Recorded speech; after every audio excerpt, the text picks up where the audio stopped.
କାଲି ଯେଉଁ କୁଚିକି ଗିଆଲି ଗୀତ ଥିଲା ତାପରେ ଆପଣ କ'ଣ? ନାଇଁ ଦେଖନ୍ତୁ, ବିଧାୟକ ହେଲେ ବୋଲି ସେମାନେ ବି ମଣିଷ, ସେମାନଙ୍କର ବି ଗୋଟେ ବ୍ୟକ୍ତିଗତ ଜୀବନ ଅଛି। ଆମେ କାହାର ବ୍ୟକ୍ତିଗତ ଜୀବନକୁ ନେଇକି ସମାଲୋଚନା କରିବାଟା ଉଚିତ ହେବନି। ମୁଁ ହୁଏତ ରାଜନୈତିକ ନେତାମାନେ, ରାଜନୈତିକ ଦଳମାନେ ସମାଲୋଚନା କରିପାରନ୍ତି ବା ବିଭିନ୍ନ ସାମାଜିକ ସଂଗଠନ ସେମାନେ ତାଙ୍କୁ ସମାଲୋଚନା କରିପାରନ୍ତି, କିନ୍ତୁ ମନ୍ତ୍ରୀମାନଙ୍କର ବିଧାୟକମାନଙ୍କର ବା ସରକାରୀ ଅଫିସର ବ୍ୟକ୍ତିଗତ ଜୀବନ ଅଛି। ସେମାନେ ଯେତେବେଳେ ଗୋଟେ ଗାଡ଼ିରେ ଯାଉଛନ୍ତି ଥଟ୍ଟା ମଜା ହେଇକି, ଆମେ ପିକନିକ୍ ଗଲାବେଳେ ସାମ୍ବାଦିକମାନେ ଯେତେବେଳେ ପିକନିକ୍ରେ ଯାଉଛେ ଆମେ କ'ଣ ମଜା ଥଟ୍ଟା ହେଉନି କି? ହେଲେ ସମସ୍ୟାଟା ରହିଲା ଏଇଠି, ସେଇ ଗାଡ଼ିରେ ତ କେବଳ ବିଧାୟକମାନେ ଯାଉଥିଲେ, ମନ୍ତ୍ରୀମାନେ ଯାଉଥିଲେ। ସେଇ ଯେଉଁ ଭିଡ଼ିଓଟି ଭାଇରାଲ ଯିଏ କଲେ, ଲିକ୍ କରିଲେ ଯିଏ, ମୁଁ ତାଙ୍କୁ ପଚାରିବି ବ୍ୟକ୍ତିଗତ ସ୍ୱାମୀ ସ୍ତ୍ରୀଙ୍କର ବ୍ୟକ୍ତିଗତ ଫଟୋଚିତ୍ରକୁ ଆପଣ ସର୍ବସାଧାରଣରେ ସାର୍ବଜନୀନ କରିପାରିବେ କି?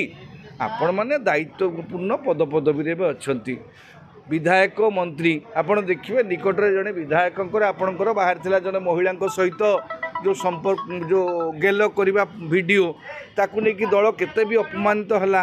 ତା ପୂର୍ବରୁ ମଧ୍ୟ ବିଧାୟକମାନଙ୍କ କେଉଁ ବିଧାୟକ ଗୋଟେ ବାଲି ଚୋରି ମାଫିଆ ସହିତ ବାହାରିଥିଲା ଭିଡ଼ିଓ, ଅପଦସ୍ଥ ହେଲେ।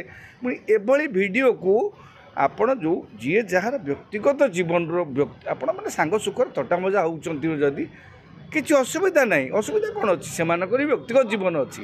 କିନ୍ତୁ ୟାକୁ ଯିଏ ଲିକ୍ କରେଇଛନ୍ତି ତାଙ୍କ ବିଧାୟକମାନଙ୍କ ଭିତରୁ, ମୁଁ ତାଙ୍କୁ ଉତ୍ତରଦାୟୀ କରିବି ଯେ ଏଭଳି ବ୍ୟକ୍ତିଗତ ଭିଡ଼ିଓକୁ ସାର୍ବଜନୀନ କରିବାଟା ଉଚିତ ହେଲା ନାହିଁ। ସେମାନେ ଗାଡ଼ିରେ କ'ଣ ହେଉଥିଲେ ଆମେ କେ ଜାଣିପାରିଥାନ୍ତେ କି?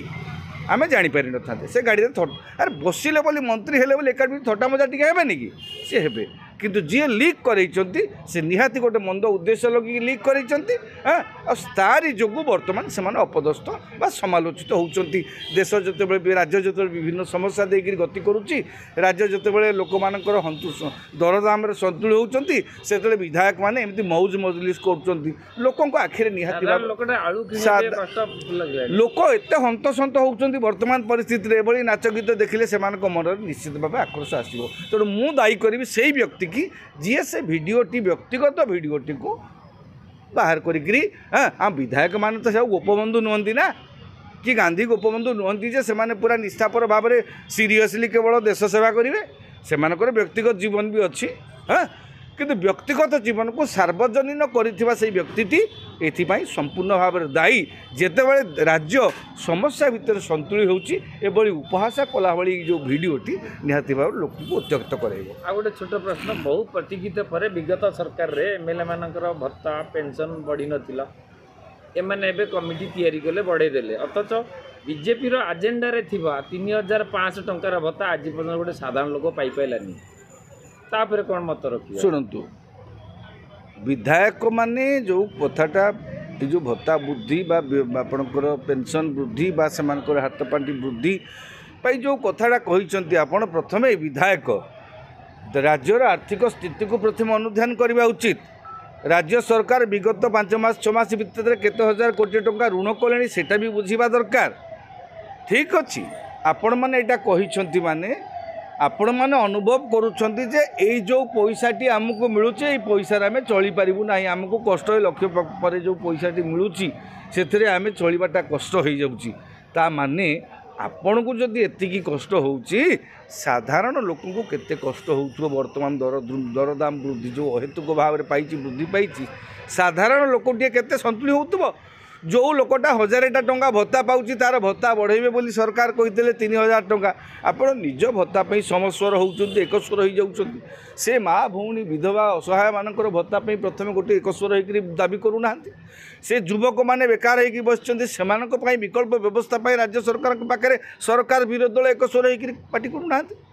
ଅନେକ ପ୍ରସଙ୍ଗ ଅଛି। ଗାଁରେ ସଡ଼କ ନାହିଁ, ପ୍ରତି ଗାଁକୁ ଗୋଟେ ସଂକଳ୍ପ ନେଇକରି ସବୁ ଗାଁକୁ ରାସ୍ତା ହେବ, ସବୁ ଗାଁକୁ ପାଣି ପହଞ୍ଚିବ, ତାପରେ ଯାଇକି ଆମେ ସମସ୍ତେ ଆମ ଭତ୍ତା ନେବୁ କି, ସେମିତି ଗୋଟେ ସଂକଳ୍ପ କରୁନାହାନ୍ତି। ଆପଣମାନେ ସମାଜ ସେବା କରିବାକୁ ଆସିଛନ୍ତି, ଆପଣ ପ୍ରଥମେ ଚିନ୍ତା କରିବା ଦରକାର। ମୁଁ ମନା କରୁନି, ଆମେ ସମର୍ଥନ କରିବାରେ ଆମେ ଅସମର୍ଥନ କରିବାର କୌଣସି କାରଣ ନାହିଁ। ସେମାନଙ୍କର ଭତ୍ତା ବି ଦରଦାମ ବଢ଼ୁଛି। ନିକଟରେ ସରକାରୀ କର୍ମଚାରୀଙ୍କର ବି ମହଙ୍ଗା ଭତ୍ତା ବଢ଼ିଥିଲା।